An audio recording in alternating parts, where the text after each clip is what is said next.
Nou ja, Boer Media kuier hierso in Orania vir die volgende 2 of 3 dae, waar ons nou gaan gesels met verskeie instellings, besigheidsondernemings en mense net op die gewone grondvlak om te hoor, hoe is dit op Orania?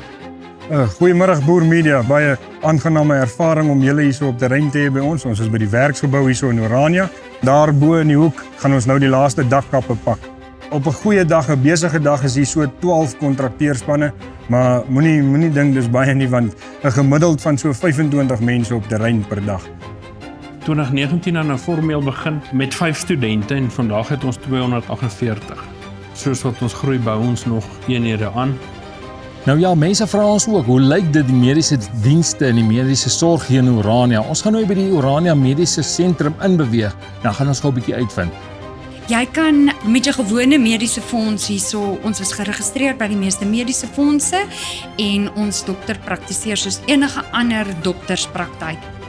Wat 'n mens graag wil hê is jy wil ry deur die dorre Bo-Karoo en jy wil die gevoel kry van 'n oase.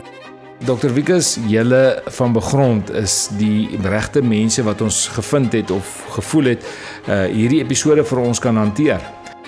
En daarin lê die saadkiem ook van die ontstaan van volkere. Gaan nou baie lomp en eintlik baie onakademies sê, maar 'n volk is 'n ding. So die eendracht voertuig gaan dan nou aandele aan die publiek kan beskikbaar maak. Kan jy werklik wins maak in Orania en doen ons tans? Ja, jy kan en mag en sal wins maak in Orania. Die rol van oom is hy dien as 'n katalisator vir ekonomiese groei. So hy kyk na wat se bottelnekke, wat hou groei terug in Orania en hy tree in daai gaping in om 'n bottelnek oop te breek sodat die groei kan vergemaklik. Ons het die afgelope paar dae het ons hierso in Orania deurgeloop en ons het ongelooflike ontwikkelingswerk gesien hierso.